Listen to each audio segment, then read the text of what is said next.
para dar um arranque inicial na coisa aqui, né? Também quero agradecer, Gonzaga, a sua disponibilidade de estar aqui com a gente, né? A gente teve a oportunidade nos últimos dias aí de conversar um pouco sobre agronegócio, inteligência de dados, gestão, como processar a informação.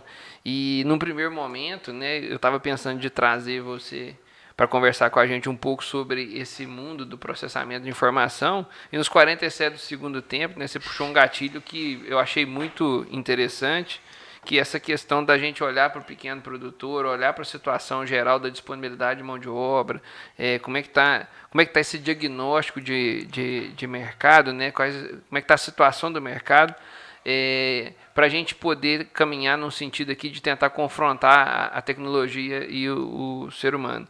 E eu queria fazer uma primeira pergunta para você. Nesses seus estudos de mercado, nesse vínculo com o agronegócio, prestando serviço para CNA, né? Você falou de um diagnóstico de Minas, e também pode ter alguns dados de outros estados. Como é que é esse cenário da mão de obra? Como é que é esse diagnóstico? Como é que é essa situação geral do agronegócio, né? Quando a gente olha para o ser humano que está pilotando esse negócio lá, antes da gente falar de tecnologia, como é que são as pessoas que estão lá? Você tem números para trazer para a gente em relação a isso, para a gente ter uma ideia de cenário? Ronaldo, o grande problema que eu acho que o Brasil sofre hoje em dia é mão de obra, independente do setor que esteja envolvido, né? Qualquer empresa que você passa, desde uma açougue, qualquer área que você vai mexer, a grande discussão é gente. Então, eu conheço várias pessoas que querem crescer, mas o crescer necessariamente passa por pessoas. Tá? E isso inviabiliza muita coisa. Pelo menos a situação que nós estamos vivendo hoje em dia, que eu acredito que tem que ser melhorado, tem que ser trabalhado. O agronegócio não está fora disso, né? Então a gente faz levantamento com os dados da PNAD contínua, que a gente analisa a ocupação das pessoas no agronegócio em Minas Gerais. Esses dados são trimestrais, a gente já acompanha já tem um tempo. Então a gente observa, por exemplo, que em Minas Gerais, no agronegócio, aproximadamente 50%, 48% aí, sendo mais preciso, eles são pessoas sem instrução. Então, quando se fala questões de tecnologia, de crescimento, de absorção, questões de nuvens, de internet, trabalhar não sei o quê, com essas pessoas. Tá? Porque também é o seguinte, você tem o proprietário, que ele tem instrução, ele é uma pessoa que tem lá, talvez, segundo grau completo, ou a formação acadêmica, talvez até mestrado, doutorado, que seja, tá? Mas ele não faz tudo, ele precisa de pessoas que estejam junto dele para desenvolver esse trabalho. Tá? E, na maioria das vezes, você não tem uma pessoa capacitada, que é o grande problema. Sem instrução que você fala é semi-analfabeto ou analfabeto? Analfabeto, não sabe escrever praticamente, assina o nome com uma dificuldade muito grande. Tá? Então é um problema hoje em dia aqui no Brasil. 50%. 50%. Tá, que você tem, é um número muito alto, né? É muito expressivo.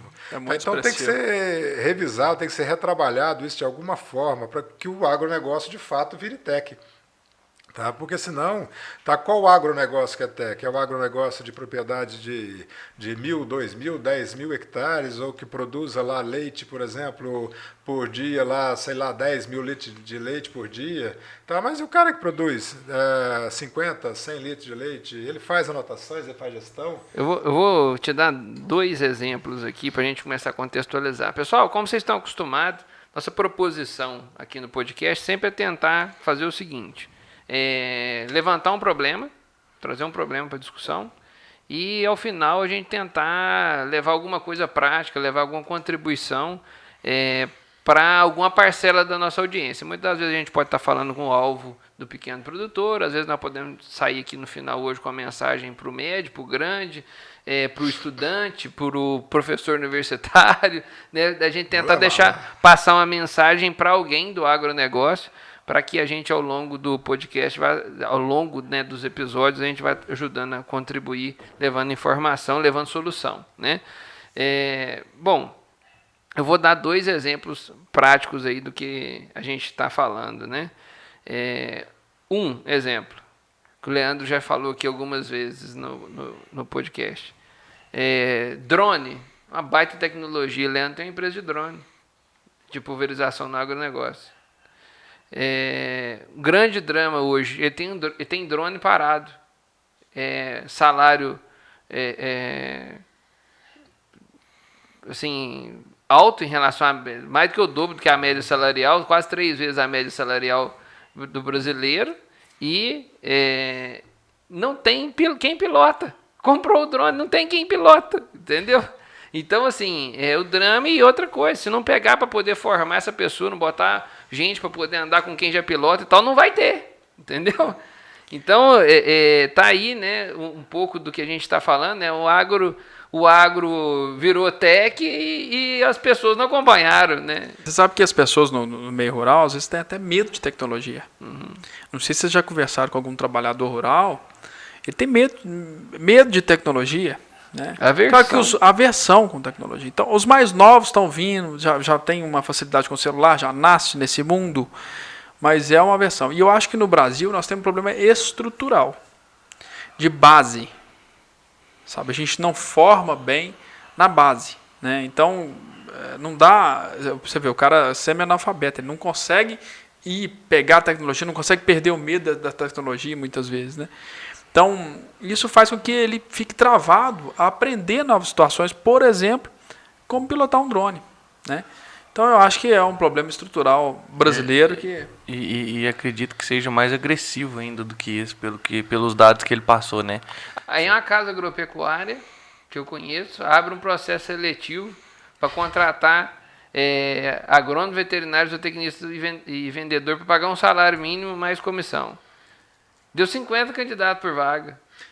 Esse é um problema também. Você tem 50 candidatos por vaga, mas também a formação muitas vezes não é aquilo que deu 50 currículos, né? Não vou falar candidato, deu 50 currículos lá de curso superior. Então, assim, às vezes a pessoa, veja bem, o cara tá ali, para ganhar olha o que ele está submetendo para ganhar um salário mínimo e ficar nessa do convencional.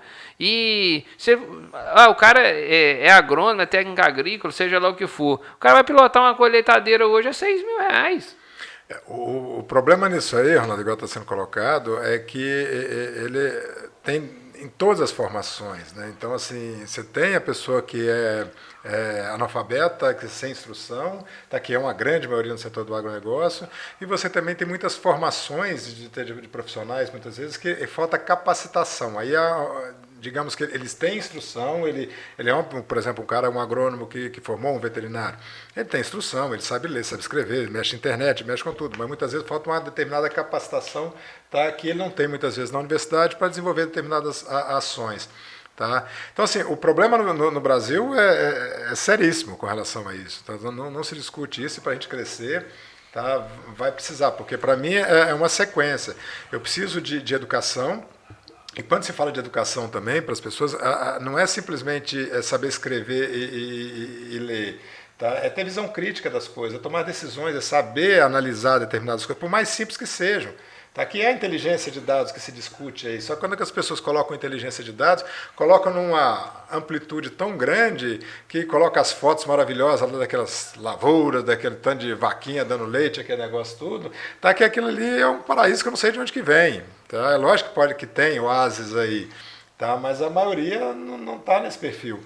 Tá? Então essas pessoas elas precisam trabalhar. Tá? Eu acho que a inteligência de dados, eu acho que a inteligência em geração de dados, de conteúdo com relação àquilo, que está em alta hoje, está crescendo cada vez mais, tá? Mas é saber o nicho que aquilo se encaixa, é aquela pessoa ter percepção que não adianta vir com Agro 5.0, por exemplo, para colocar isso num produtor de 50 litros de leite.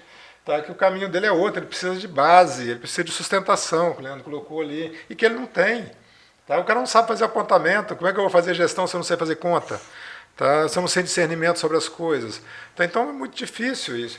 E aí entra numa outra discussão. É o grande desafio que eu acho que é para quem tem essa capacidade hoje em dia, para as instituições. Vocês trabalham com isso, tá? Que é a parte de assistência. Tá? O Senar, por exemplo, que a gente tem parceria com a CNA e com o Senar, tá? Eles trabalham isso com a TIG, que é a Assistência Técnica e Gerencial, trabalham lá com 60, 70 mil propriedades. Tá? Mas isso é muito pouco ainda. Tá? Nós precisamos criar escala, e a escala ela foge do tradicional, porque se eu tiver no tradicional eu não consigo escala.